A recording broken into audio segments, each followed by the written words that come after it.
Mike Zeroh one can't handle the truth. You're a cheat and a swindler. That's what you are. How can you do a thing like this? I am authorized to assure you these rumors are based on hysteria and are absolutely false. I repeat, these rumors are absolutely false. Welcome back, and thank you for joining me once again as I take another look into the relentless lies of Mike Zeroh.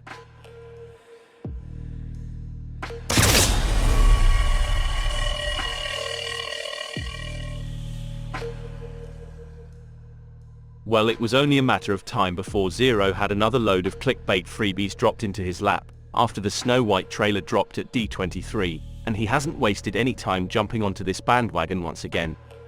Last year, Zeroh made well over 200 videos covering a multitude of topics that ranged from fighting between the stars, cancellations of scenes, arguments with fans, other celebrities getting mad and angry, test screening failures, blaming bad publicity companies, Bob Iger trying to cut costs, the hiring and firing of trailer companies. It just went on and on.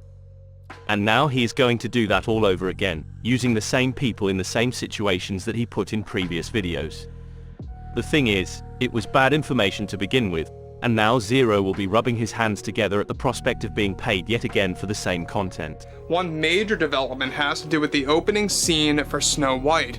One large sequence that is still attached to the final cut by director Mark Webb of the film involves a sequence in which Snow White is training with a new character dubbed the Protector.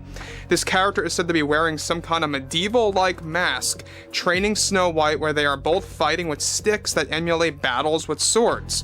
The 12th of September 2023, and a clip that Zeroh tells us is still going to be in the movie.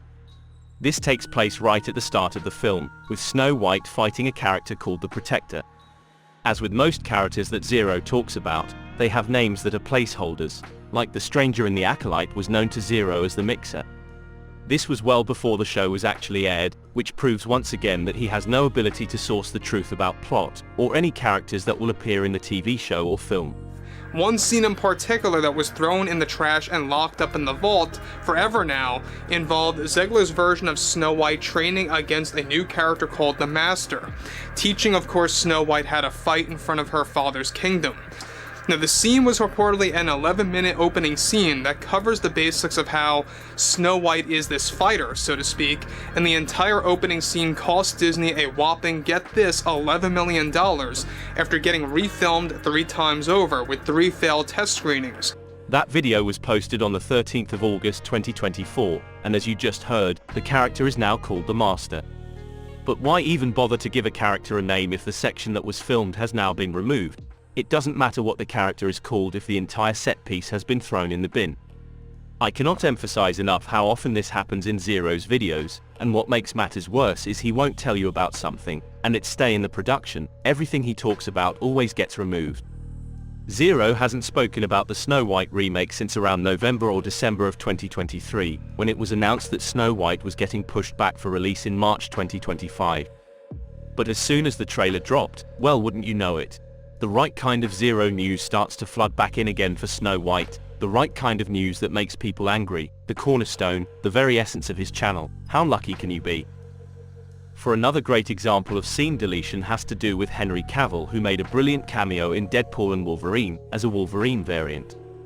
Let's hear Zeroh explain how Cavill has had his nose pushed out of joint by the powers that be. Bob Iger's decision to drastically reduce the amount of deleted scenes from appearing on the Blu-ray edition of the film, including deleted scenes of the Calvolrine, a variant of Wolverine played by Henry Cavill, that he had filmed way back earlier this year that was originally going to provide, get this, Cavill 4 minutes of screen time in the movie instead of roughly 40 seconds. Both Cavill and Reynolds are reportedly standing up against Disney after Bob Iger's old, of course, and unexpected decision to not include other deleted scenes featuring the Calvolrine, one of which feature Henry Cavill actually fighting the Hugh Jackman version of Wolverine in a one-on-one battle that was going to explore the multiverse in a more in-depth scale within the first act of the film, the beginning of the movie essentially. This fight scene actually involved Henry Cavill riding around on a motorbike and performing a quick little stunt in between in the fight against Jackman's Wolverine, and lasted roughly 2 whole minutes long in length, and took 3 days of training to prepare for the scene and get everything rehearsed. He's really like, the only person he punches down on is me, Ryan Reynolds. Like that, not no one else. So like, yeah, just the conversation with Henry would be fun. It's one of the few cameos, I would say, that's a real cameo, whereas the other ones are more like surprises and people that have a reason to be there. But he was a great sport, and we love Henry, and I will do anything for him to pay that forward. I just played you a small snippet of an interview that was uploaded by Collider Interviews featuring Sean and Ryan talking about Cavill's appearance in Deadpool and Wolverine. If you want to go listen to that bit again, be my guest, but essentially Ryan just explained that Cavill's cameo was just that, nothing more, nothing less.